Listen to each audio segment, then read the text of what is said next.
Então tá, né? Tá gravando aí já. Vou para a segunda parte aqui, que é o outro modelo, a SVM. Esse aqui eu vou aproveitar uns slides que eu tenho em português aí, né? Acabei não colocando isso aqui no formato da disciplina, mas acho que não compromete nada aí, ó, que a gente está discutindo, né? Então, assim, ó, agora a gente vai falar de um outro cara aqui, que é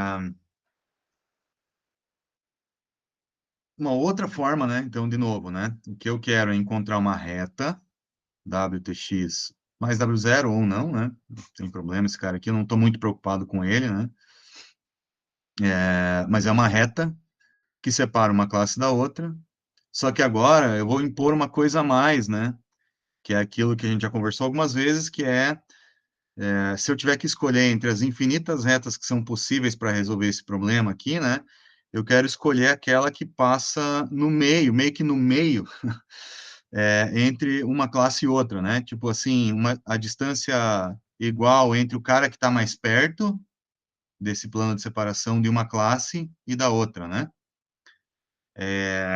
Eu quero tentar encontrar o classificador que tem essa margem de separação mais ampla, né? Então, que tenha essa distância aí mais ampla entre uma classe e a outra. Por que que isso é importante? Porque, eventualmente, se eu tiver novos azuis aqui, né? Ou preto aqui, né? Eventualmente, esse classificador do meio aqui, para novos padrões, ele vai ter um melhor desempenho de classificação, né?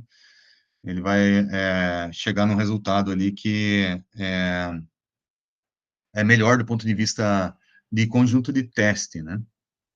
Então, esse que é o caminho, tá? Então, agora, a minha função de erro, e agora que encrenca um pouco, né? A minha função de erro, além do erro de classificação, ela vai tentar encontrar esse negócio aqui que é essa margem de separação o maior possível, tá? Já vou formalizar melhor ela, tá? Então, a SVM, ela tem duas coisas, erro de classificação e margem,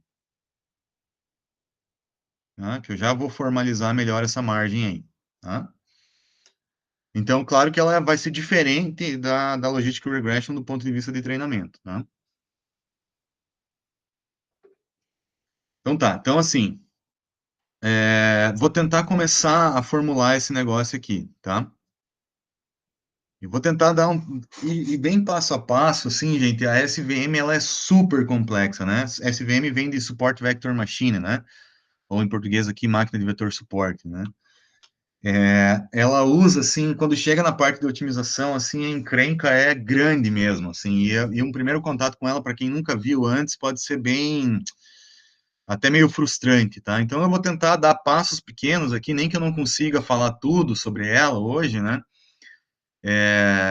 Mas que fique aí para vocês, pelo menos, ter uma ideia da intuição por trás dela, né? E como que a gente chega no conceito de margem, porque esse ponto, ele é bem relevante e é o diferencial dela, tá? Então, vamos lá. A primeira parte aqui, vou encontrar uma reta que separa uma classe da outra, então parametrizada pelo vetor W, que é sempre ortogonal a essa reta aqui, né? E o W0, que é a distância dele aqui em relação à origem, né?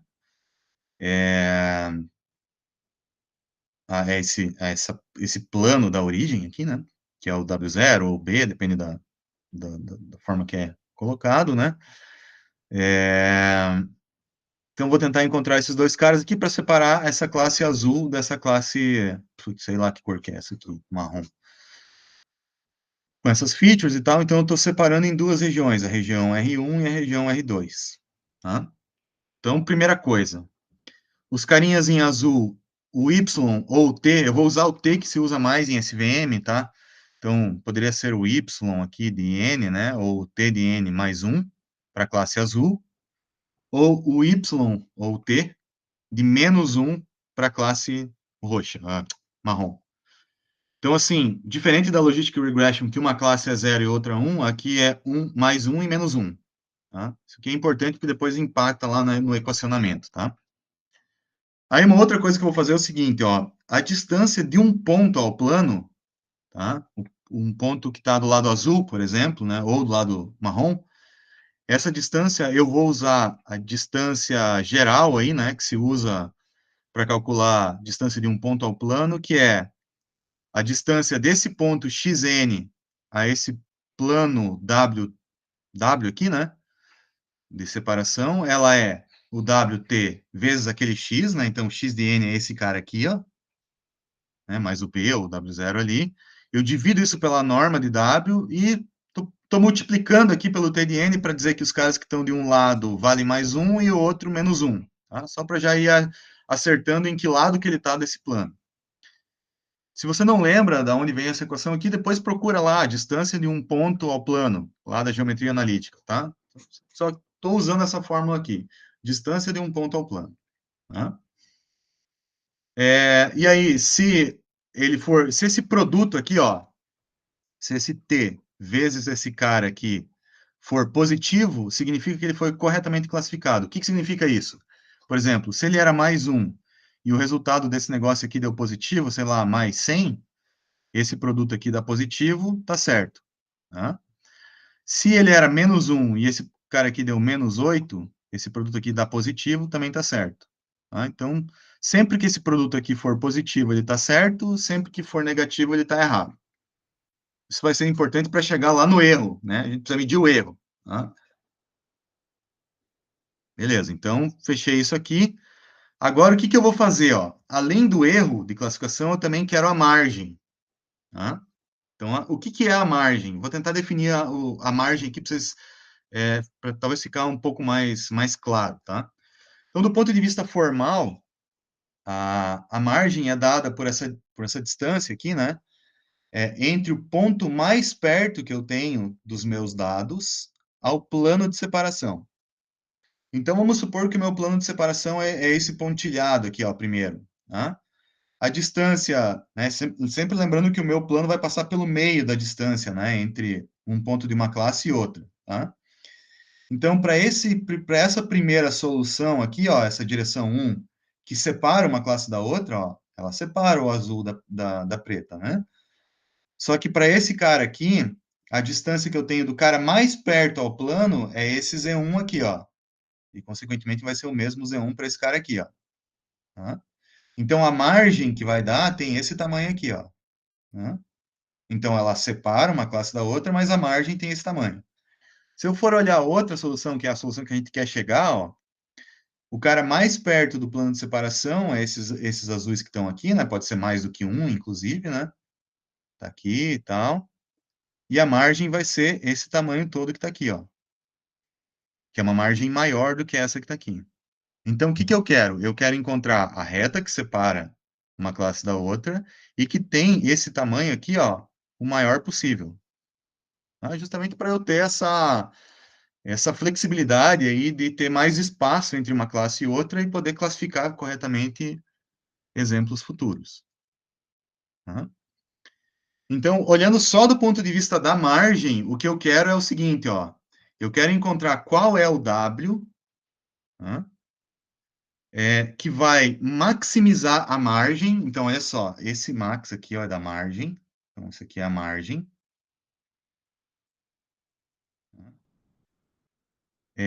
De separação. Quem que é a margem de separação? A margem de separação é a menor distância que eu tenho para todos os exemplos, né? Entre todos os exemplos, dos exemplos em relação ao plano, tá?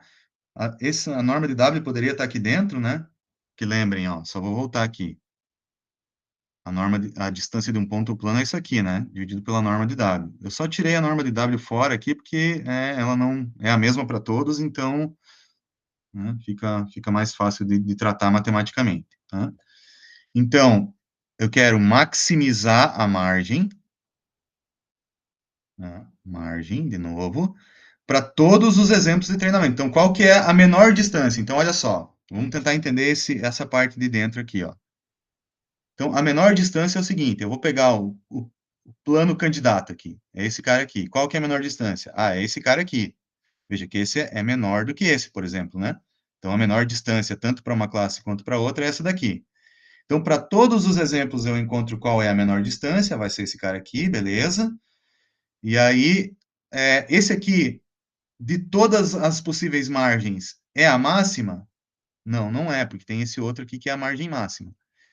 Então, eu vou tentar encontrar para todos os possíveis W, qual é aquele que tem a maior margem, sendo que a maior margem é definida pelo ponto de menor distância.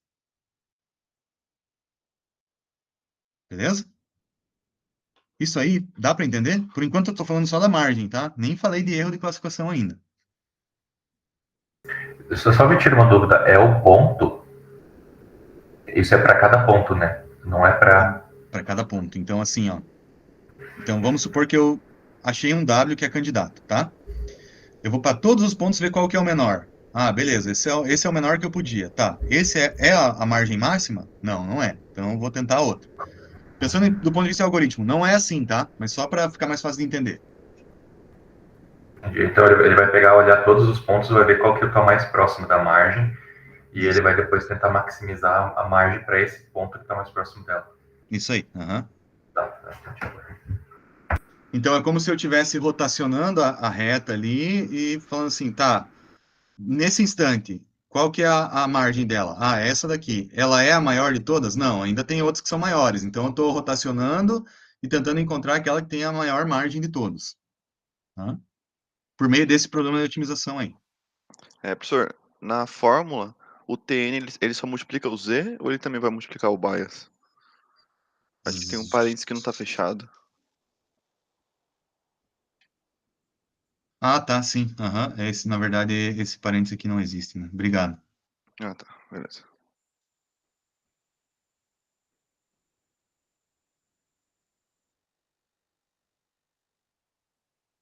Então, assim, ó, isso aqui é só para tratar a margem, né? Eu não falei de erro de classificação, né?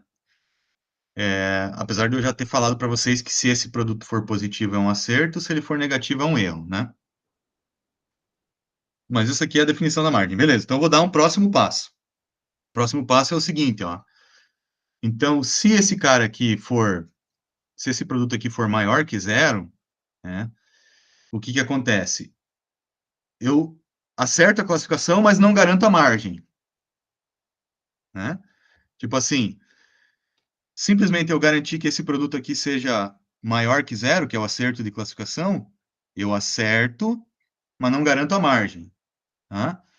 Então, o que que eu preciso fazer? Eu preciso fazer com que esse produto aqui, ó, TN, WT, XN mais B, não basta ele ser maior que zero, ele tem que ser maior que uma margem aqui que eu estou chamando de gama, tá? Eu não sei quanto que ela vale ainda, porque ela é outra parte do meu problema, é a outra metade ali que eu tenho que encontrar, que é a maximizar depois desse cara aqui, tá? Então, eu vou fazer só um macete aqui, ó, que é o que se usa bastante na SVM, meio confuso, mas é um truque aí que se usa bastante, tá? Que é o seguinte. Então, o que eu quero é que, por enquanto, eu não sei quanto que vale essa margem, mas eu quero que, além desse produto ser, né, corretamente classificado, ele também seja maior que essa margem que vai ser maximizada depois, tá? Então, o que que eu vou fazer? Eu vou fazer o seguinte, ó. Eu vou passar esse gama aqui dividindo para o lado de lá, ó, né, dividindo o lado direito e esquerdo por gama, né? Então, vem o gama dividindo aqui e vem o gama dividindo aqui e fica maior ou igual a 1, tá? Quando eu divido tanto o peso quanto esse B aqui por um gama, vocês podem checar isso aí por conta, né? Mas se eu multiplicar esse peso por qualquer magnitude e esse base por qualquer magnitude, a relação de um ponto x de n qualquer em relação ao plano, ela não se altera. A distância continua a mesma, né? Eu mudo a ordem de magnitude ali, mas a distância continua a mesma, né? Isso significa, então, que se eu dividir por qualquer coisa aqui, ou multiplicar por qualquer coisa aqui, o que me, como o que me importa é a distância, na verdade, esse cara aqui simplesmente não importa mais. Eu poderia vir aqui e simplesmente dizer, bom, se o que me importa é a distância, eu posso simplesmente vir aqui e arrancar esse cara fora, sem problema nenhum. Tá? E aí essa minha equação fica simplificada, ela fica assim, ó, T de N vezes WTX mais B maior ou igual a 1. Não sei quanto que vale a margem ainda, mas eu cheguei a essa conclusão aqui que para mim pode ser importante.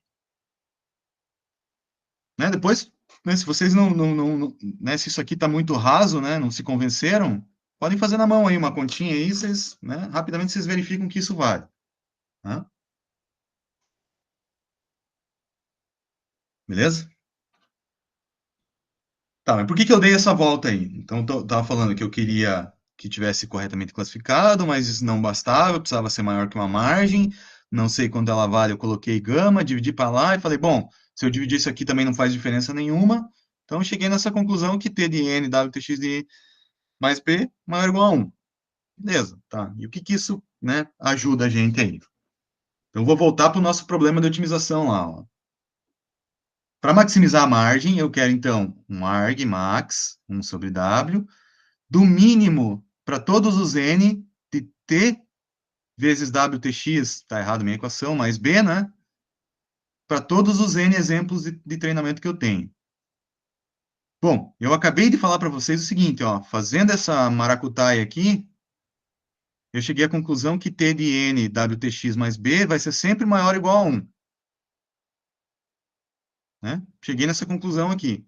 Então, qual que é o menor valor para todos os n's que eu tenho aqui? Dada essa restrição que eu estou impondo aqui. Vai ser 1, certo? Então, o menor de todos os valores para toda essa galera aqui, ó, para todo esse miolo aqui, maior ou igual a 1. Então, o menor de todos é 1. Então, a solução para isso aqui, ó, eu naturalmente, daquele arranjo que eu acabei de fazer lá, eu já cheguei que é 1. Então, o que esse meu problema de otimização vira, ó? Se eu sei que toda essa relação vale, né? Eu posso dizer que o meu problema de otimização vira o seguinte, ó. Eu vou maximizar, encontrar a margem máxima, desde que eu respeite essa restrição aqui, ó. T de N, WTX mais B, maior ou igual a 1. O que esse problema de otimização está nos dizendo? Ele está nos dizendo que nós estamos maximizando a margem, tá? Essa margem, por conta desses artifícios que a gente fez, ela vai ter um tamanho normalizado que é 1, tudo bem, isso meio que não importa muito para a gente, porque mudando a escala do W e do B aqui, né, o que importa são distâncias relativas, então ele está forçando que a margem está normalizada, tudo bem, né, ela vai ter essa restrição. Os padrões vão estar corretamente classificados, porque esse produto aqui vai ser positivo, né, ó, maior ou igual a 1, né, então esse produto vai ser sempre positivo, então a gente também vai estar minimizando o erro de classificação. Mas veja que o problema de otimização mudou, né? Agora eu tenho uma maximização de alguma coisa aqui, né? Sujeito a uma restrição. Né? Restrição eu não tinha falado antes para vocês. Já vou falar um pouquinho mais sobre ela. Mas isso que eu estou mostrando aqui, ó, essa fórmula aqui, ó, esse problema de otimização desse jeito aqui, ele é um problema de otimização que maximiza a margem, inclusive no final ele normaliza ela, e minimiza o erro. Agora, olhar para isso e concluir esse negócio aqui é complicado. Então, por isso que eu fiz esse caminho, né? Voltando a esse caminho aqui. Falei qual que é a formulação para maximização da margem. Falei que eu tenho que acertar a classificação, mas também tenho que maximizar a margem. Daí falei que ela tinha um valor lá. Fiz esse artifício, cheguei nesse resultado, voltei para minha equação, apliquei esse resultado nela, cheguei nesse problema de otimização. Esse problema de otimização maximiza a margem, minimiza o erro. Muito confuso isso aí? Eu queria ver se eu entendi. Parece que essa restrição significa que do lado de cima da reta, da margem, no caso, tem que ser de uma classe, na parte de baixo tem que ser de outra. Se tiver da mesma classe nos dois lados, ele não vai respeitar a restrição, porque daí não vai ser maior que 1. Isso, exatamente. Tá. É isso aí. Uhum. Então, o que significa ser maior ou igual a 1? Significa que esse cara aqui vai ter uma distância normalizada de 1, tá? Quando chegar na solução, né? Quando chegar no W, ele vai naturalmente ter essa resposta aí por meio da otimização. Esse cara vai ter tamanho 1, mas meio que isso não importa muito para nós, né? Todos esses caras aqui vai ser maior que 1. Só que se o TDN ele for negativo, ele inverte, né? Por isso que... Assim, esse produto vai ser sempre positivo quando tiver certo, né? Então, ó, mais 1 vezes 10 vai dar 10, né? Maior ou igual a 1, beleza. Agora, se esse cara aqui for menos 1 e esse 10, vai dar menos 10. Não respeita essa restrição. Se não respeita a restrição, não é uma solução possível para o problema. Entendeu? A gente não vai fazer isso por meio de um algoritmo, né? A gente escreveu, ó, lembrem que aquilo que eu sempre falo para vocês. Eu escrevo na forma de um problema de otimização, aí eu uso um recurso de problema de otimização para resolver o problema. Tá? Eu ainda não cheguei nessa parte, é o que eu vou fazer daqui a pouco, tá? Mas só estou mostrando a otimização para vocês, né? Uma outra forma de escrever esse problema aqui é o seguinte, ó. Muita gente coloca um 2 aqui, ó, porque isso aqui facilita uma parte algébrica que vem depois e não muda nada do ponto de vista de otimização, né? Continua chegando no mesmo W, mesmo W0, ou ainda, como é uma norma, né? Uma norma, maximização do inverso de uma norma, eu posso também inverter essa norma aqui, ó, e aí escrever daí no formato tradicional da SVM, ó. Aí eu já vou usar bem a equação que se usa para SVM sempre, tá? Em vez de maximizar o inverso da norma, eu minimizo a norma, também já elevo ao quadrado aqui, também é um outro artifício matemático que se usa bastante, né? Deixo o meio ali, né? E aquela restrição do t ou y vezes wtx maior ou igual a 1. Então, o que esse negócio faz? Aqui está o erro, né? Garante o erro. E esse negócio aqui, combinado com essa parte de cima aqui, dá a margem. Maximização da margem. Então, se eu resolver esse problema de otimização, que é minimizar essa norma sujeito a essa restrição, eu vou encontrar qual é o W que passa lá no meio das duas classes com margem máxima. Essa que é a conclusão dessa história aí. Professor, então, no treinamento ele não permite nenhum erro, nenhuma classe errada, porque senão ele não respeita a restrição, né? Depois que ele termina o treinamento, ele não vai aceitar nenhum erro, exatamente. Mas só erro nas bordas, né? Porque erro interno, se tiver, não vai ter um problema, porque não entra no cálculo. Mas, assim, eu entendi o que você quis dizer. Se tiver um padrão aqui dentro, né, da margem, né? Por exemplo, lá no fundo, no meio das bolinhas ali, no meio das bolinhas azul, tiver um pretinho ali. Isso não vai entrar na equação porque você está olhando bordas, né? Você está olhando bordas da... Não, ele vai atrapalhar. Ele atrapalha. Ele não vai respeitar a restrição, e aí é um problema. Mas eu já vou tratar esse caso que você falou aí, tá? Por enquanto, a SVM desse jeito aqui, ela só resolve coisas que são linearmente separáveis, tá? Uhum. Beleza. Então, assim, ó, qual que é o problema, né? Quando você olha a equação da SVM desse jeito aqui, ela é um pouco confusa, né? É difícil de entender onde que está a margem, onde que está o erro. Então, assim, a minha sugestão é, né, percorra esse caminho que eu percorri aqui, né? Se convença ali se tem alguma coisa que você não entendeu 100%, né? Fazendo um exemplo na mão, mas aí você vai ver que, no fim das contas, isso de fato reflete essa questão da margem e o erro. Né?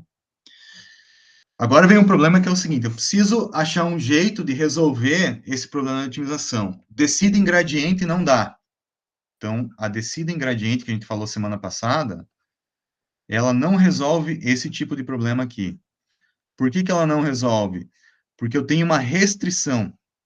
Eu estou impondo que a minha solução tem que respeitar essa restrição. Tá?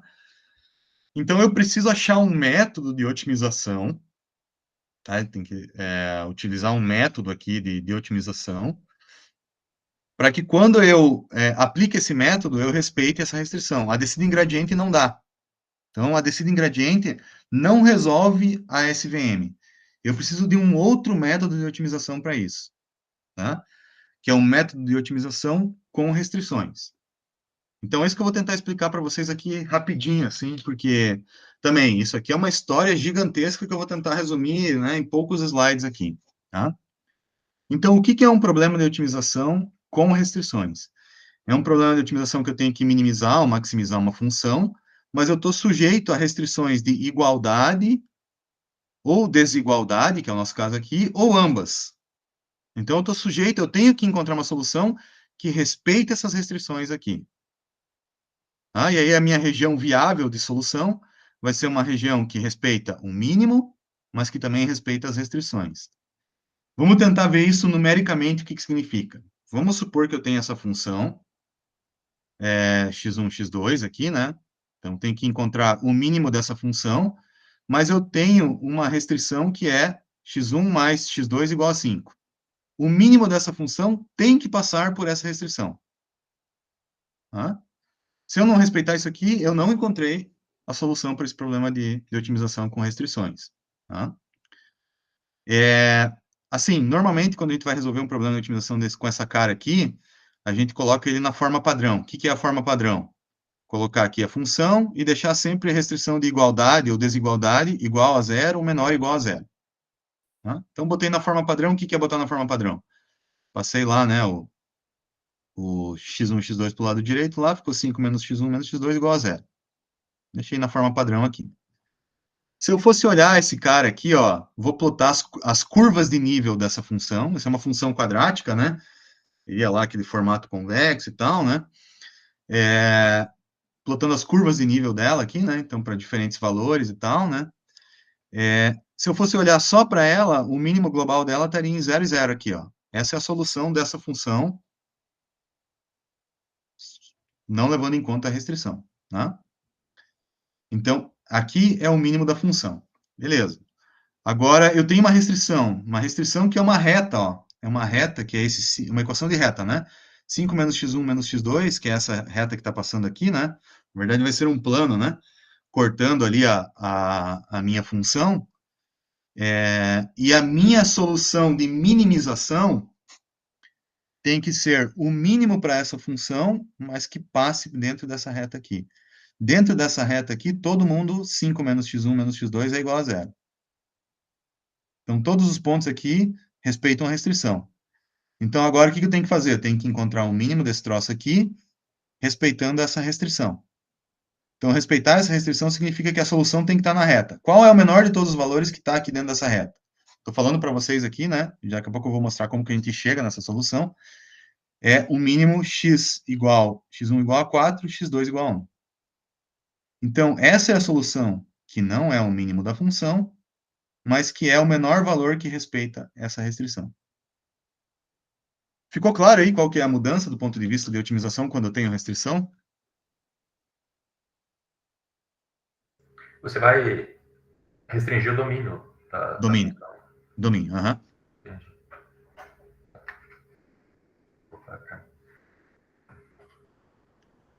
Agora, o que eu preciso, né? Eu preciso chegar num que seria um equivalente a descida em gradiente para esse tipo de otimização. Eu não vou conseguir explicar isso para vocês, tá? Já adianto que o negócio aqui é longo, mas o que eu quero é pelo menos mostrar as definições para chegar nessa solução.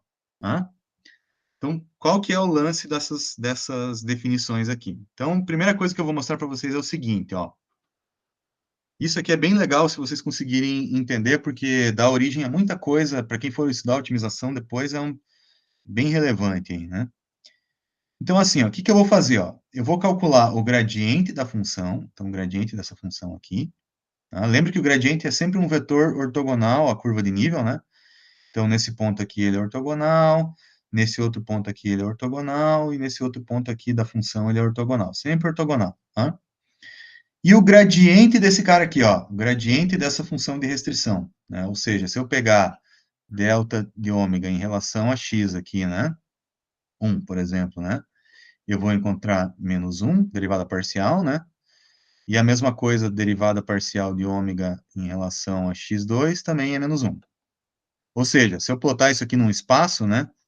Isso aqui é um vetor apontando aqui para menos 1, menos 1. Tá? Tá ali o vetorzinho. Então, ele é sempre um vetorzinho aqui, ó, apontando menos 1 para menos 1. Aqui, aqui, aqui. Aí acontece uma coisa interessante que é o seguinte, ó. No ponto aonde a solução é ótima, aqui nesse pontinho aqui, ó, onde a minha solução é ótima, o meu gradiente da função, ele está alinhado aqui, ó, com o gradiente da restrição. Né? Cada um apontando para um lado ali, né? Isso significa que existe um valor pelo qual eu posso multiplicar, um valor real, né? Tipo, sei lá, menos 2, né? Ou 2, um valor que eu posso multiplicar esse gradiente aqui, de tal maneira que quando ele somar com o gradiente da função, ele se anula. Ou seja, existe um valor, lambda aqui qualquer, que quando eu multiplico pelo gradiente da restrição e somo com o gradiente da função, isso vai resultar em zero. Né? Isso aqui é no ponto ótimo da solução lá, né? Então, para eu chegar no ponto ótimo, eu preciso fazer isso daqui. Tá? Isso aqui é o que fundamenta um negócio chamado método dos multiplicadores de Lagrange, que é uma forma de resolver esse problema de otimização. Tá? Eu não vou mostrar a prova disso, não vou detalhar também, porque, de novo, né, o papo é bem longo aqui. Mas isso aqui permite a gente chegar numa função que a gente chama de lagrangiano. Tá? O que é o lagrangiano de uma função? É eu pegar a função, né, que eu tenho aqui, e construir um problema onde eu removo as restrições. Tá? Então, eu removo as restrições, então eu posso colocar as restrições aqui, somar elas aqui, né, na função, eu construo o lagrangiano, né, e aí, para isso, eu coloco junto aqui o multiplicador de Lagrange. Tá? Eu posso construir esse lagrangiano aqui, e aí existe uma forma de resolver esse problema de otimização, tirando fora as restrições, que é simplesmente vir aqui, ó, construir a função, tá? Então, coloquei a função, peguei ela aqui, 0,25, tal, tal, tal, somei com o multiplicador de Lagrange, é uma variável, não sei quanto ela vale, mas vai existir um valor que quando eu somar com a função aqui, eu né, posso fazer essa soma, né, colocando a restrição aqui. Então, é uma maneira de jogar as restrições para a função, e aí, para resolver isso aqui, basta, para esse caso em particular aqui, eu simplesmente derivar em relação a x1, a x2 e a lambda, eu vou construir um sistema linear de equações para essa função aqui, isso vale, tá? E aí chego numa solução, que x1 é 4, x2 é 1 e o lambda é 2. Isso aqui só é possível, voltando então, porque os gradientes estão alinhados, né, aqui, né? Então vai existir um lambda que permite isso, e graças a isso, eu não estou mostrando a prova, né? Mas eu posso montar um lagrangiano, e aí, para essa função aqui, quando eu derivo em relação a x1, a x2 e a lambda, eu chego nessa solução. Poderia também aplicar uma descida em gradiente em cima disso aqui. É um problema sem restrição, né? Posso aplicar uma descida em gradiente e encontrar a solução. Mas esse é um caso que, em particular, calculando as derivadas, eu consigo chegar na solução. Então, o que é o lagrangiano? O lagrangiano é eu pegar as restrições e jogar ali na minha função, né? Joguei na minha função aqui, criei o tal do multiplicador de Lagrange, e aí resolvo ele dessa maneira que está aqui. Algumas funções que não permitem fazer isso, algumas restrições que também não permitem, eu também não vou entrar em detalhes, porque só isso aqui é uma disciplina de otimização, né? Então, estou compactando aqui só para mostrar a ideia para vocês. Tá, então assim, ó, não é o que a gente vai fazer, mas só voltando aqui, ó. Se fosse resolver esse problema aqui, então o que a gente teria que fazer? Teria que pegar essa restrição de desigualdade aqui, colocar ela na forma padrão lá, né, menor ou igual a zero e tal, né, fazer umas mudanças aqui para deixar ela nesse formato padrão aqui, e jogar ela para cá, né, colocando um multiplicador de Lagrange, lambda lá, vezes todo esse negócio aqui, né, da restrição, e aí resolver esse esquema aqui. Tá? Ficou claro, moçada, esse negócio aqui não é a solução ainda, tá? Tem que dar mais um passo aí, que esse que é o que começa a incomodar, né, esse VM. Mas, pelo menos para vocês entenderem que esse problema de otimização se resolve de uma maneira diferente aí, ficou claro?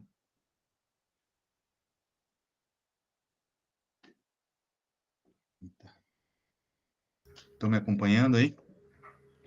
Professor, assim, falando sério, tá um pouco complicado, mas eu já tinha ouvido falar dessas técnicas de funcional lagrangiano.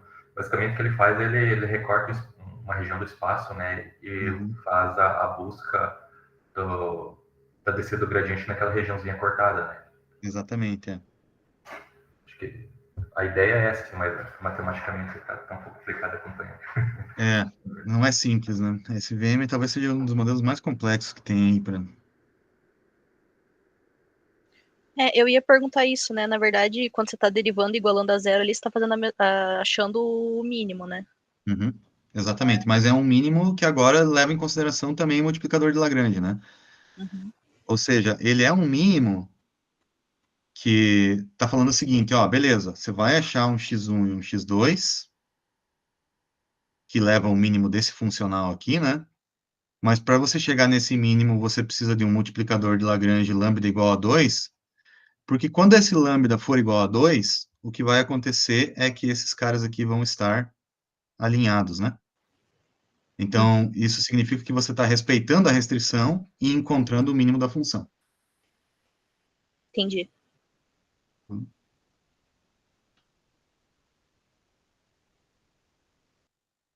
Tá, mas daí a SVM ainda não é só isso, tá?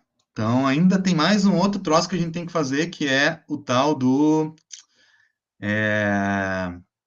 representação dual, tá?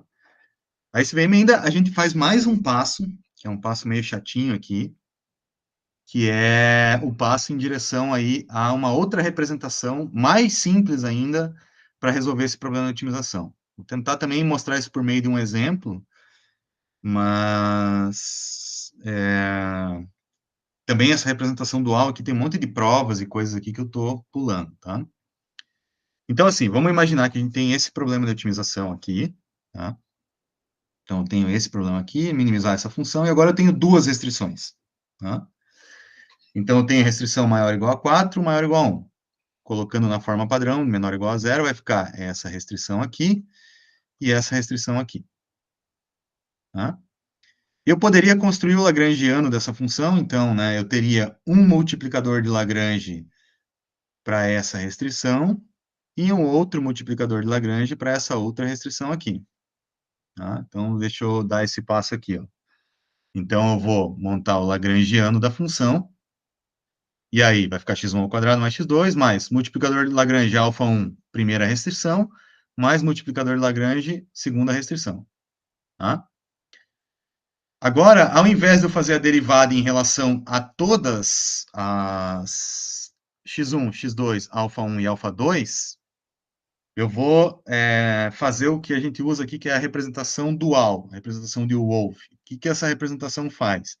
Ela fala o seguinte, ó, ao invés de você fazer todas as derivadas parciais e igualar a zero, porque muitas vezes isso não tem solução, e muitas vezes nem a descida em gradiente aqui vai convergir para esse problema, ele fala o seguinte, ó, dá um passo no sentido de simplificar essa tua equação. Que pensa que você pode ter aqui centenas de restrições, isso aqui pode ficar extremamente complexo. Então, o que esse cara falou é o seguinte, ó, então, antes de você tentar resolver, simplifique ainda mais. Como que você pode simplificar? Primeiro, calcule as derivadas parciais só em relação a x1, que são as suas variáveis originais, não são os multiplicadores do Lagrange, né? Então, é x1 e x2. Tá, então faz a derivada em relação a x1, vai dar 2x1, aqui vai ter uma parte de x1 também, que é menos 2x1 vezes alfa 1, que vai dar menos 2 alfa 1, igual a zero. Então, isso aqui já deu uma relação para nós que x1 é igual a alfa 1. Opa, isso já ajuda a diminuir o número de variáveis aqui em cima. Tá?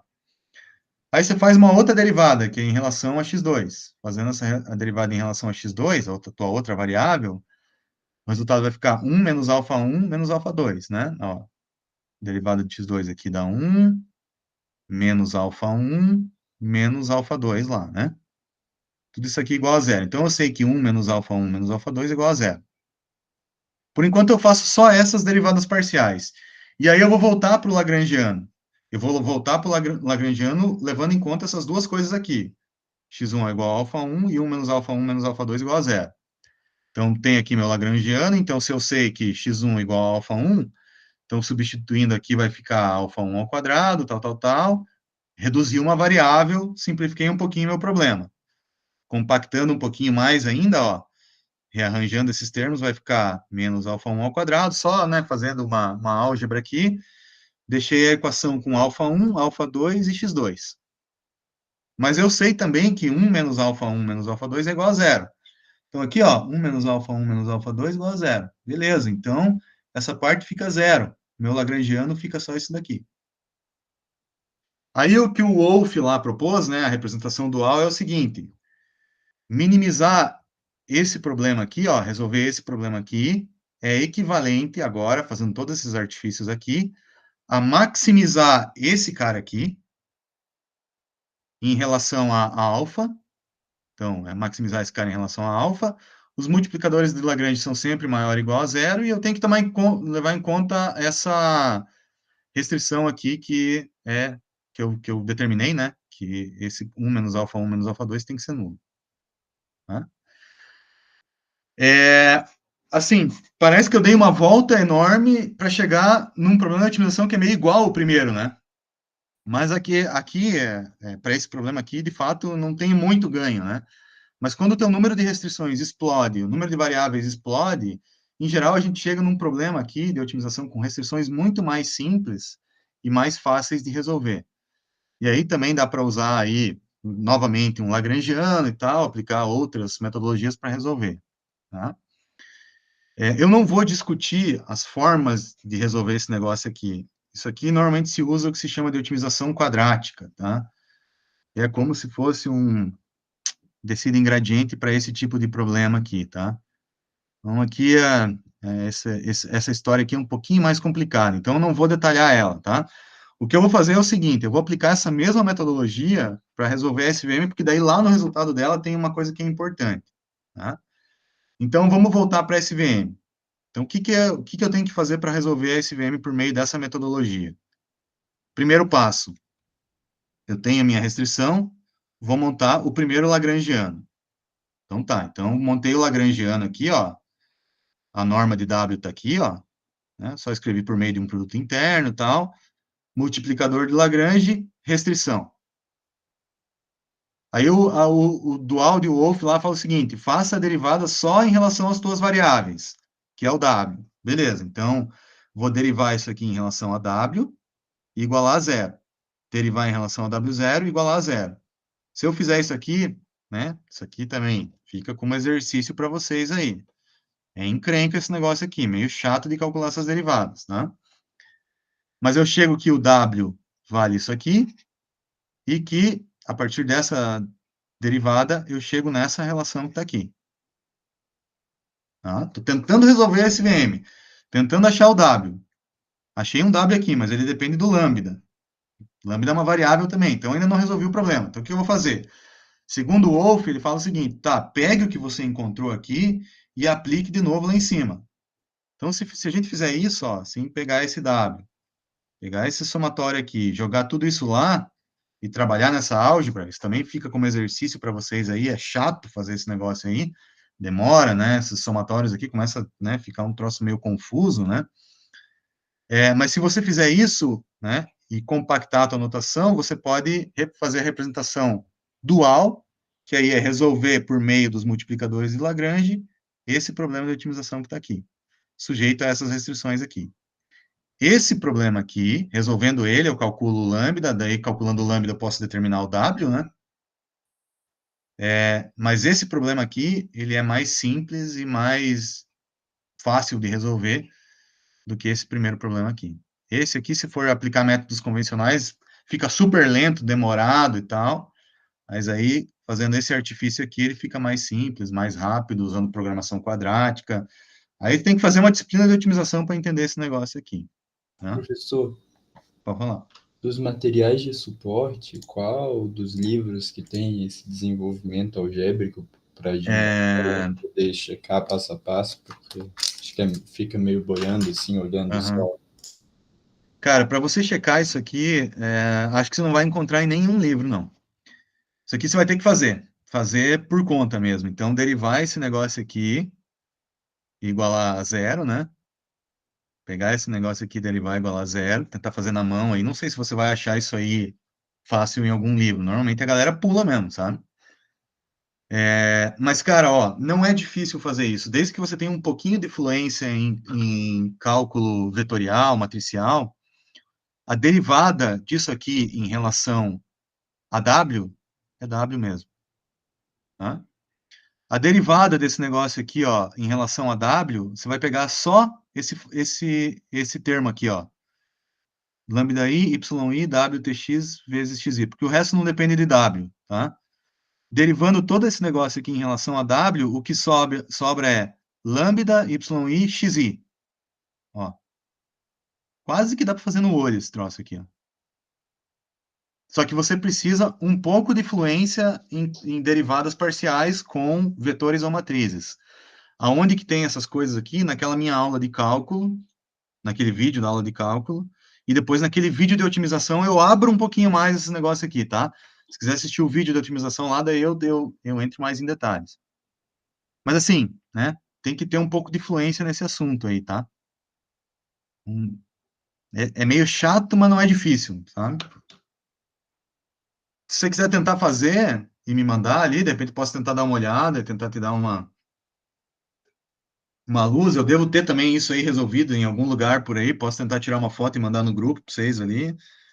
Eu só tenho que achar esse material. Eu não sei onde é que tá, mas eu devo ter isso aí em algum lugar. Né? Mas entendeu o caminho das pedras, hein? Sim.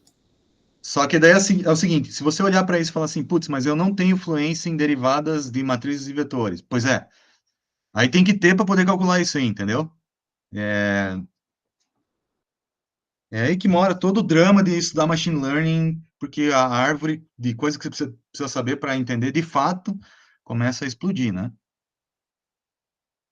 Mas enfim, né, meu objetivo aqui é tentar dar o caminho das pedras para vocês aí, por mais confuso que seja, né? Mas aí tá, beleza, eu resolvi a SVM aqui, ó, e tá, vamos supor que, né, vocês entenderam que existe esse caminho, que, meio que a goela abaixo aí, né, vocês concordaram que a solução é essa, né? Tem algumas coisas que são importantes nessa solução e é só por isso que eu mostro ela, senão eu nem ia mostrar, né?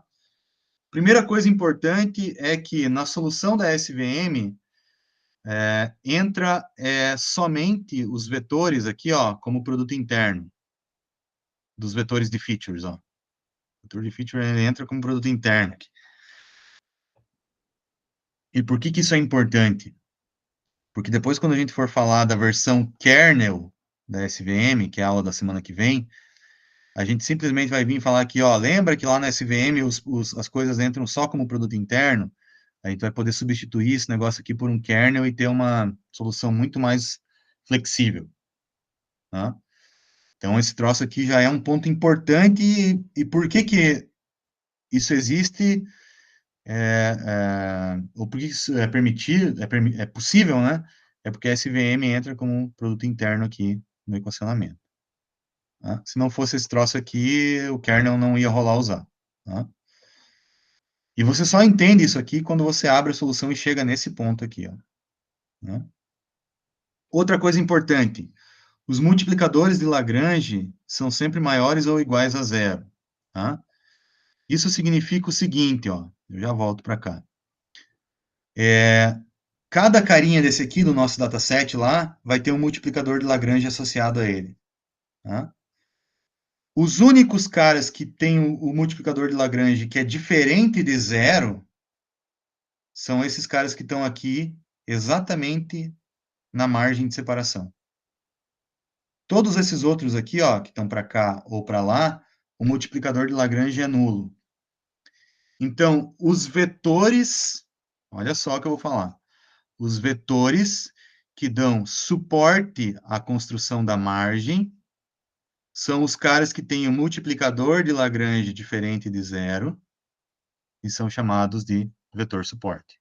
São os support vectors. Tá? Então, se você conhece os support vectors, você conhece qual é a margem vai ser máxima, e você só precisa desses caras para determinar a margem. É que daí a SVM, né, putz, dá uma volta aí gigantesca para chegar nessa conclusão, mas é uma conclusão importante. Tá? É uma conclusão importante saber isso aí. E uma vez que você resolve esse problema, então você calcula os multiplicadores de Lagrange, e aí com os multiplicadores de Lagrange você pode determinar quem é o W e o W0 por meio dessa equação que está aqui. Tá? Mas o mais importante é o W, tá? Determina os multiplicadores de Lagrange e consegue calcular o W. Está aqui o W da margem máxima. E aqui entra os caras que multiplicam o X aqui, só são os lambdas diferentes de zero. E quem são os lambdas diferentes de zero? Os vetores suporte. Então, para calcular o W, você usa somente os vetores suporte da SVM. Ah, isso aqui é terrível. Mas é SVM, não tem como enganar vocês aí, né? Esse é o equacionamento dela. Se vocês ficaram extremamente confusos com isso tudo que eu estou explicando aí, ótimo, né? Realmente isso aqui para entender logo de cara é super complicado, né? Talvez vocês vão ter que, né, estudar a otimização, vai para frente, vai para trás, vai tentar fazer na mão, né? E aí, depois de um tempo, talvez vocês vão começar a se dar conta dessas coisas aqui. Então, talvez eu estou contando toda essa história aqui mais para trazer um ou outro conceito que eu acho que é importante dentro dessa formulação, e no fim das contas mostrar para vocês que o buraco é absurdamente embaixo para entender esse troço aqui. Veja que a gente partiu de um troço super simples, que era encontrar a margem máxima de separação. Eu dei toda essa volta, montei esse problema de otimização, tive que explicar todo esse negócio aqui de otimização com restrição, multiplicador de Lagrange, blá, blá, blá, blá, blá, falando um monte de coisa aqui, representação de Wolff, puta, um equacionamento desgraçado aqui, para daí chegar nessa representação aqui e tentar dizer qual que é o link do multiplicador de Lagrange com os vetores suporte, que isso é um ponto importante, além desse negócio do produto interno. Mas eu sei que é confuso, sei que é complicado, e esse papo aqui é complicado demais até, né, para um primeiro contato, né? Então, assim, fico aí aberto aos comentários de vocês, né? O cara que criou isso é um gênio, né? O cara que criou isso é um cara chamado Vladimir Vapnik, né? Ele... Assim, tem um monte de coisa que eu nem contei aqui, né? Mas que deixa essa solução extremamente mais elegante ainda, né? E durante a década de 90, aqui, esse aqui era o Deep Learning da década de 90, né? Só se falava desse negócio aqui, né?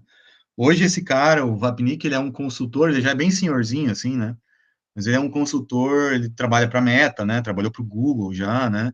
Ele é um consultor nessa área de machine learning aí, e ele criou, né, uma área que até hoje é muito ativa, né, que é chamado kernel methods lá, né. Existe toda uma área de machine learning dedicada a isso, né, cuja origem é exatamente esse produto interno que está aqui, ó. Assim, se você consegue construir um método que você escreve ele por meio de produto interno, você pode usar toda uma matemática de kernel aqui, que permite uma série de coisas, assim, muito avançadas e robustas, enfim, né? Mas, de fato, o cara que fez isso aqui é um marco brilhante, né? Se for tentar ler o livro dele lá, onde ele propõe isso aqui, putz, tenho vontade de jogar, bater com a cara na parede ali, assim, não, é difícil passar da página 2, assim, né? Porque o negócio realmente vai num nível de otimização, assim, que tem que estar muito ligado, né? Mas, enfim, é um método, né? Como eu disse antes, não posso mentir para vocês, né? Esse é o caminho.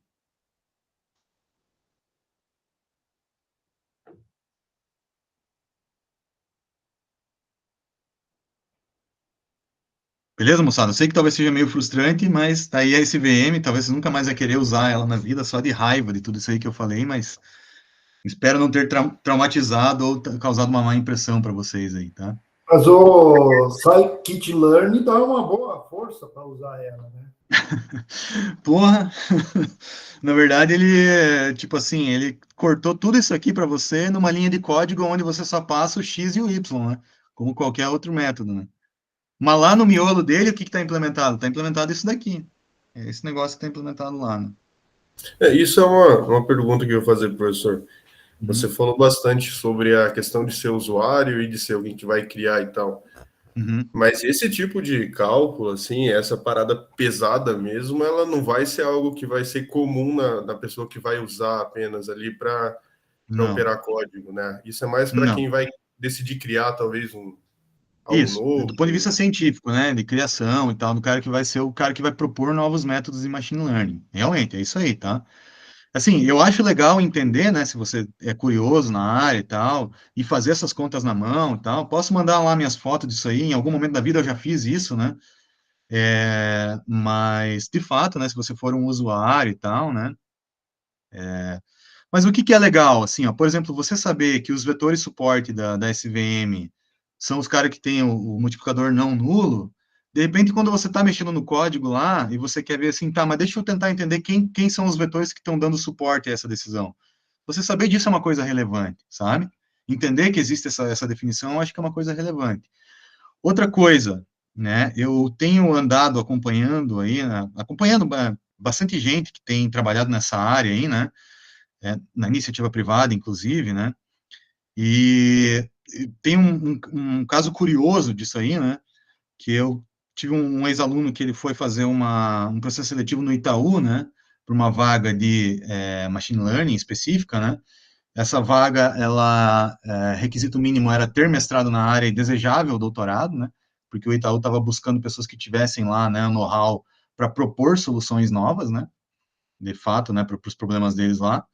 E aí uma coisa que eu achei curiosa, que durante as etapas lá do processo seletivo, né, a galera lá perguntava coisas técnicas desse tipo, né?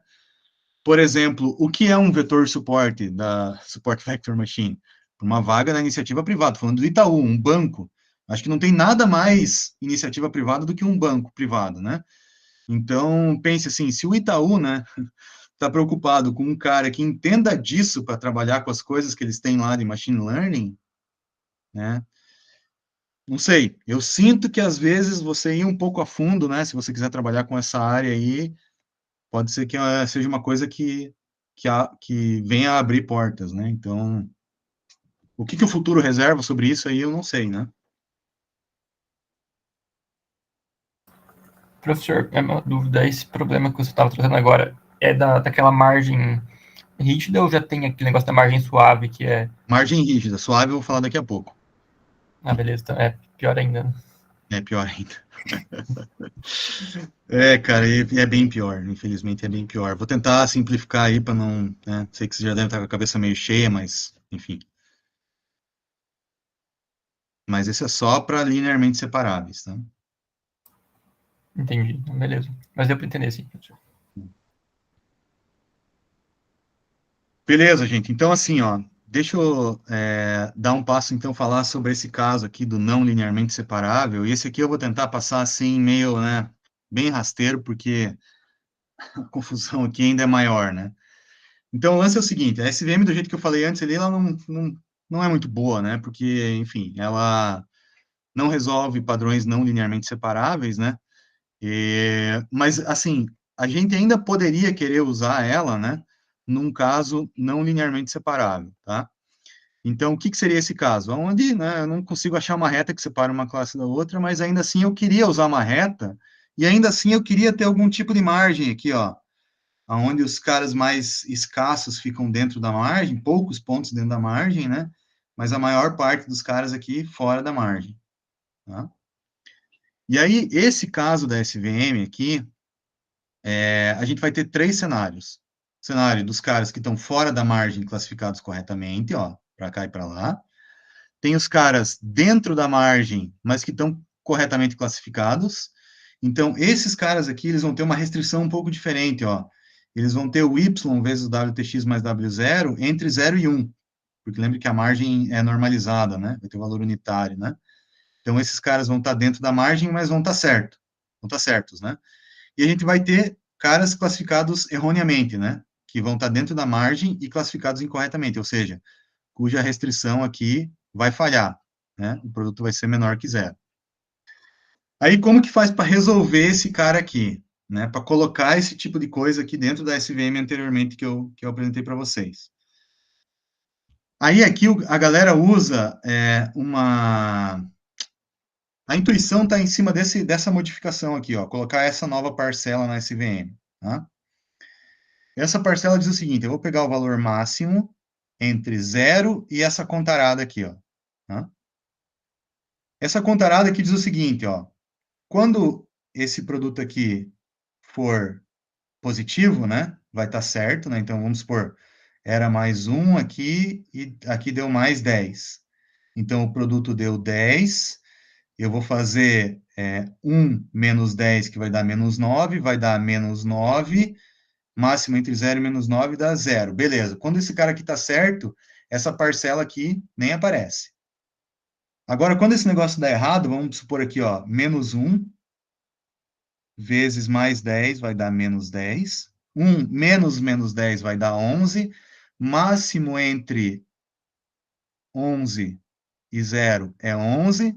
Aí ele vai somar uma parcela aqui, ó, ponderada por um parâmetro que eu tenho que selecionar a priori, que é esse C. Eu tenho que dizer quanto que ele vale.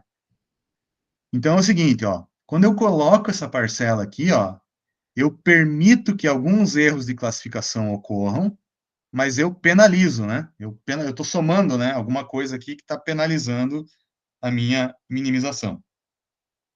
Eu permito erros, mas eles são penalizados. Quanto maior o erro, maior a penalização. E aí o resultado desse problema de otimização aqui vai ser encontrar uma superfície de classificação que tem uma margem máxima ali, mas com erros de classificação. Então ele permite, né, como se ele suavizasse, ele faz o que você falou antes aí, né, o tal do soft margin aí, né, que é o nome dessa SVM aí com essa modificação. Né? Tá, só que daí entra uma outra encrenca, e essa aqui que eu vou ter que dar um jump na história aí, porque a coisa é terrível, e acho que mesmo a minha explicação mais simples aqui vai ser complicada, Professor, é que esse... Oi. Então, se o senhor vai dar um jump na história e eu não entendi um detalhe ainda nessa primeira, acho que convém eu perguntar Claro, antes. manda ver, manda ver. Talvez eu tenha me desconcentrado, mas isso que o senhor explicou agora é no treino? No treino. Tá, no treino. No treino. Eu vou tentar achar um W. Se for possível zerar isso aqui, eu zero. Mas se não for possível zerar, eu vou tentar pegar essa parcela que causa o menor erro possível. A margem e o plano que tenha essa menor parcela possível. Porque essa parcela... Desculpa, professor. Pode continuar. Não, é só isso que eu ia falar. Não, tá, ok. Mas isso, tá, durante o treino, eu entendi. Legal, entendi já. O senhor me explicou, esclareceu. Acontece que no teste isso também pode acontecer, né? Ele pode continuar errando, né? Então, o resultado dessa história aqui é o seguinte: qual é o plano e a margem que eu vou usar aqui para que eu tenha o menor erro possível no treino e também no teste, né? Porque daí eu não quero tentar... Eu quero deixar ainda com uma margem máxima de separação para que eu deixe as coisas o mais separado possível, assim, né? Mas que eu sei que eu vou cometer erros no treino e eventualmente no teste também. Tá, então, isso talvez, se o senhor me corrija se eu estiver indo para o caminho errado, isso é uma outra perspectiva para enxergar o drift no teste. Não, porque aqui você não está tratando drift. Você está dizendo que você está colocando a reta lá para aqueles pontos. Se no teste a coisa começar a mudar, o que vai acontecer é que mais padrões vão começar a cair fora da margem e tal, né? Mas aí você pode usar essa interpretação dos padrões fora da margem para detectar algum drift. Aí sim. Mas ainda não está. O drift aqui não está inserido, tá? Ok, obrigado, professor. Então, mudei a minha formulação da SVM para permitir erros de classificação. Essa é a história. Aí tem todo um lance aqui, ó, que esse cara não é continuamente diferenciável. Aí o que eu tenho que fazer? Tem que colocar um negócio chamado variáveis de folga. Vou deixar isso aqui, ó. Esse slide ele meio que explica isso que eu estou fazendo aqui, ó. Faço uma série de igualdades aqui, mas é isso aqui eu não quero confundir demais vocês, gente. Isso aqui é um troço que a gente vai ter que parar e ficar algum tempo em cima até sacar. Depois tem um vídeo ali, né, eu posso indicar para vocês, onde eu detalho esse negócio. Mas eu acho que hoje eu já estou pegando pesado demais com vocês, eu vou pular isso aqui e vou direto para a conclusão, que é o seguinte. Quando a gente coloca essas variáveis de folga, aquela restrição lá, o max, ele vira uma variável de folga aqui, né?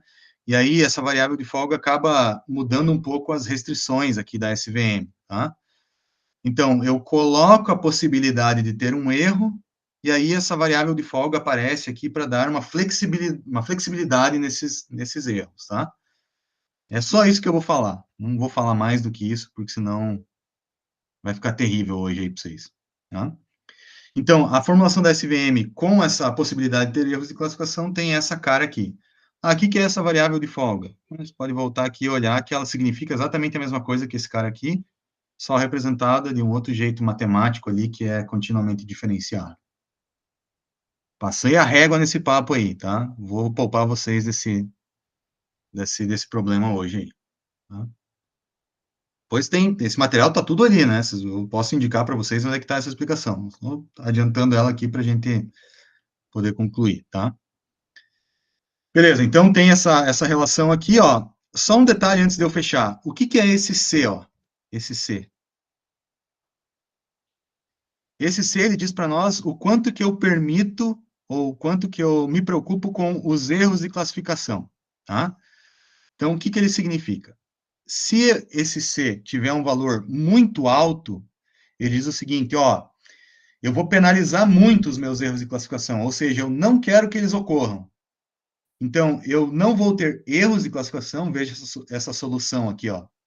Eu não vou ter erros de classificação, mas eu comprometo a margem ficou pequenininha. Então, um valor, se eu coloco, a priori, eu como usuário, né, coloco um valor alto para o parâmetro C, então eu vou ter uma margem que vai ser pequena, mas eu não vou ter erros de classificação. Agora você pode falar assim, também não precisa ser tão extremo assim, de repente esse cara aqui, sei lá o que ele está fazendo ali. Eu não vou comprometer todo mundo só por causa dele. Então, eu permito um erro de classificação, ou seja, diminuo o valor do C, boto um valor menor, vou ter erros, mas vou maximizar a margem. Então, quanto menor o C, isso é uma interpretação importante, menor a margem. Tá? Isso aqui significa que eu estou... perdão. Acabei de ver que fiz uma confusão. Quanto maior o C, menor a margem. E menor o erro de treino. Tá? Só que isso aqui gera situações para a gente que podem ser ruins, né? Que é o que eu estou mostrando aqui, né? Isso aqui, claro, quanto maior o C, maior a minha penalização lá, né? Então, essa é a relação lá na parte matemática. Quanto menor o C, maior vai ser a margem. Eu aumento um pouquinho o meu erro de treinamento, né? Diminuo a minha penalização, mas, de repente, lá no meu conjunto de teste, eu posso ter um resultado melhor. Então, isso aqui, depois, quando eu for falar de regularização, eu vou voltar nesse ponto aqui, né? Mas eu já queria adiantar essa definição do C, que ela é relevante. Tá? Então, assim, toda essa história aqui, né? Se eu for lá no scikit-learn, como que eu uso a SVM com o scikit-learn? Né? Ó, 2 linhas de código. Defino o kernel para nós aqui, que é o kernel linear. O kernel não linear, eu vou falar a aula da semana que vem, tá? Defino o C, que é essa interpretação que eu acabei de falar aí. Esse random state aqui é uma coisa que não precisa esquentar a cabeça aí, tem a ver com o algoritmo lá, né? E aí eu faço um fit. Beleza? E aí chego na solução da SVM, que é uma reta de separação. Tá? Essa é a conclusão final. Beleza? Tudo isso para o modelo linear, né? Mas isso também tem como se tornar um modelo não linear, por exemplo, se colocar mais neurônios? Semana que vem eu vou falar sobre isso. Desculpa, que não é neurônio isso, né? É que a formulação é parecida, o WX. Não tem neurônio, não tem nada de neurônio aqui. Desculpa. Tá. Não, tranquilo. Mas se quiser pegar esse W e colocar num neurônio, ele vai funcionar igual. Sim, é possível, né? Daria para fazer essa interpretação, né? Mas, cara, não misture SVM com rede neural. Não. É quase um crime isso aí, tá? Se você falasse lá pro Vapnik lá, que propôs SVM, fazer uma analogia com rede neural lá, pô, ele fica maluco. Eu já vi ele, inclusive, brigando na internet por causa disso. Mas aqui tem o WX mais W0. É que, assim, a rede neural se aproveita disso aí. Mas isso é anterior à rede neural, isso é uma coisa muito mais genérica e ampla do que a rede neural, tá? Tá bom, obrigado.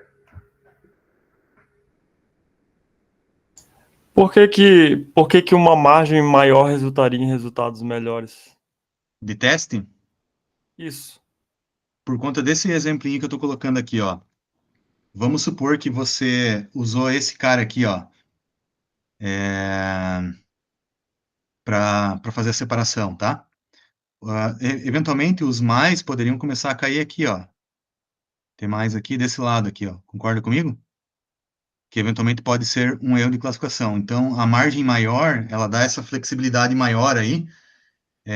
Mesmo errando esse cara aqui, se começar a cair uns mais aqui, ó, ela vai funcionar melhor do ponto de vista do conjunto de teste, sabe? Né? Eu estou te explicando intuitivamente, existe uma prova matemática por isso por trás também, que o Vapnik também propôs, né? Mas a intuição é essa. Beleza? Ô, professor, uma pergunta. A gente está vendo um de cada vez e dá a entender que parece um é a evolução do outro, né? Tipo assim, todos eles... Só que daí vem a questão. Se a gente olha dessa maneira, parece que o melhor de todos seria o SVM e os outros não servem para nada. Mas ali olhando, às vezes, em questão computacional, às vezes o quanto demora para operar, assim, existem casos onde vai ser mais útil usar um Perceptron, por exemplo, um Adaline, do que um SVM, que ele vai agir, às vezes, melhor em... Não sei, é justamente esse questionamento, sabe? Então, cara, a tua pergunta é a pergunta que me fez organizar a disciplina da forma como eu organizei ela. Tá? Primeira coisa que eu posso te responder, não existe um modelo que é melhor para tudo. Tá? Não existe isso. Né? Cada caso vai exigir um tipo de modelo. Tá? O que responde isso? Você ter um mínimo de conhecimento sobre o que aquele modelo faz. Então, eu sei que Logistic Regression tem o lance das probabilidades, tem uma função logística, eu sei que a SVM tem o lance da margem e tem um parâmetro que controla a margem, eu sei que o Perceptron, né, tem a limitação para o não linearmente separável. Então, assim, você sabendo o que cada modelo faz, quando você for tratar com o teu problema na prática, vai ser mais fácil você fazer uma escolha ou outra. Entendeu? Então, eu prefiro nas aulas aqui detalhar como cada modelo funciona, e eu não estou vendendo aqui o que um é melhor que o outro, eu só estou falando o que um tem em relação ao outro, né? Eu não estou advogando em favor e nem contra de nenhum modelo, por isso que eu vou mostrar vários aí. E aí, você conhecendo eles, depois quando você for usar, você vai saber o que cada um tem de bom ou ruim para o teu problema. Por isso que eu explico a matemática, por isso que eu entro nessas discussões, porque senão eu só ia abrir o Scikit-Learn aqui e falar assim, ó, beleza, ó, faz essa linha de código aqui, ó, coloca um C, tenta aí vários Cs, um vai dar bom, entendeu? Mas, assim, porra, isso aí é várzea, né? Não tem nada a ver com o nosso foco aqui em reconhecimento de padrões e um programa de pós-graduação, né? Então, eu explico essa matemática, né? Algumas eu consigo melhor, outras não dá tempo, mas tento dar um pouquinho mais dessa cancha para vocês, porque eu acho que isso aí que faz a diferença lá na frente, sabe? Certo. E mais uma dúvida rápida. Em questão de processamento, o mais rápido seria sempre o Perceptron, ou esses outros eles também têm otimização na velocidade de operação? Assim, mais rápido a gente tem que dividir em dois blocos, né? Treinamento e teste. Né? O teste ele é igual para todo mundo, porque todo mundo é WTX, concorda? Sim, eu me referi ao treinamento mesmo. Sobre o treinamento, aí tem algumas encrencas, né? Por exemplo, dependendo da escala que você tem, então isso é uma dica legal, ó. Se você tem um conjunto de treinamento que tem na ordem de mega exemplos de treinamento, qual que é o problema da SVM? O problema da SVM é que esses mega aqui, ó, eles entram na formulação como produto interno. Então, você vai ter que calcular produto interno entre várias coisas aqui, pares de pontos, né, que estão na ordem de mega. Então, a SVM escala muito mal para problemas onde você tem muitos dados, tá? Então, ela vai ser pior para esses casos aí, tá? Do que, por exemplo, a Logistic Regression, tá? Existem alternativas, mas não é ideal, tá? Se você quiser, tipo assim, acompanhar as implementações do estado da arte para SVM, existe uma biblioteca super clássica aqui, né, que tem várias implementações aí ao longo de vários anos, né, que é essa libsvm aqui, né, muito mais avançada do que o scikit-learn do ponto de vista do que tem disponível aqui.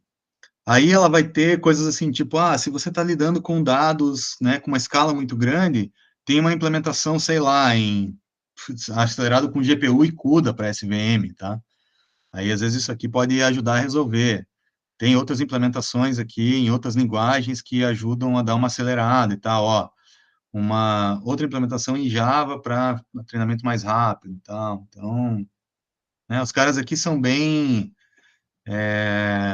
hardcore aqui do ponto de vista da implementação, então tem bastante coisa nova, assim, né, que a galera tenta deixar aqui para implementação. Mas ela escala mal para quando você tem muitos dados, tá? Não é um modelo adequado para isso. Tá? Essa é uma limitação. Tem outras que acho que não precisaria falar agora. Mas do ponto de vista de problema de otimização, uma vez que você fez toda essa maracutaia que eu falei aqui, deu toda essa volta, cara, isso aqui não é muito mais complexo do que uma descida em gradiente aqui, né? É quase que equivalente, assim, sabe? Ó, se quiser essa resposta, assim, Programming versus Gradient Descent, ó. Quadratic Programming é o que resolve aquela SVM ali, tá? Ó, inclusive o cara perguntou, por que não usar descida em gradiente em vez de Quadratic Programming, né? Isso aqui é uma coisa que vocês poderiam responder com a aula de hoje, né? Porque descida em gradiente tem restrição, não, leva em conta que não tem restrição, né? Aqui na SVM a gente tem, né? Mas aí, cara, deve ter uma galera comparando aqui, ó, em algum lugar, deixa eu ver no Images aqui, alguém comparando computacionalmente, né, uma descida em gradiente com ele ali, né, em termos de complexidade, sei lá, em algum lugar você vai achar isso aí, sabe? Para ter uma ideia mais clara, mas muito relativo do tipo de problema que você está tratando, né, da função que você está usando e tal. O algoritmo do SVM não é iterativo, né? Ele faz isso num passo, que ele é analítico. Ele é analítico até aqui. A partir daqui, o Quadratic Programming ele é iterativo. Iterativo, tá. Uhum. Beleza? Beleza.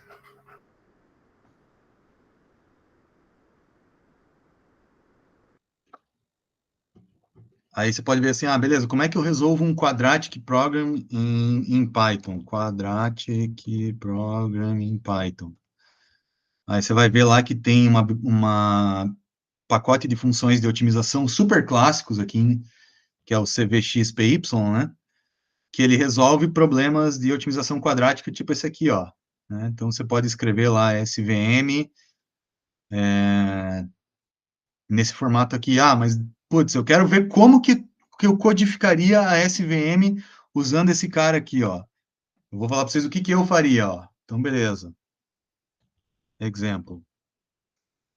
Nesse pacote, SVM, como que a galera implementa? Aí, sei lá, né? Exemplo aqui, sei lá, talvez esse aqui, ó, SVM, classifier, vamos procurar aqui, SVM, classifier, tem um exemplo aqui. Então, ele bota lá um tipo de SVM aqui, ó, e aí ele mostra como que você poderia, usando esse pacote de funções de otimização, resolver a SVM com aquele cara ali. Né? Esse aqui é muito completo, assim, ó, SVM Classifier. Deixa eu abrir aqui o Python Notebook desse cara.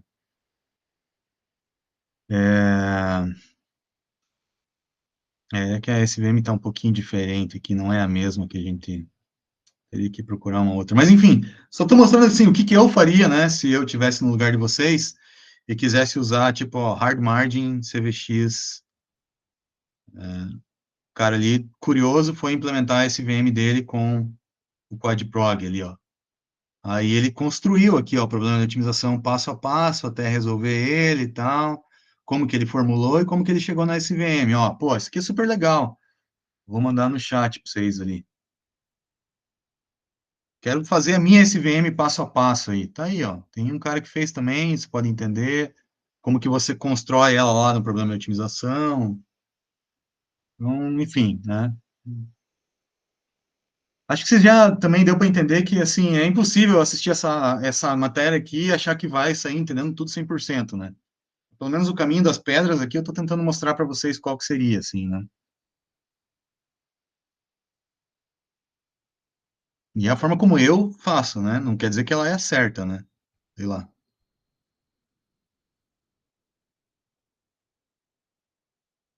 Mais dúvidas aí, rapaziada? Vou parar a gravação já, senão depois o vídeo fica longo.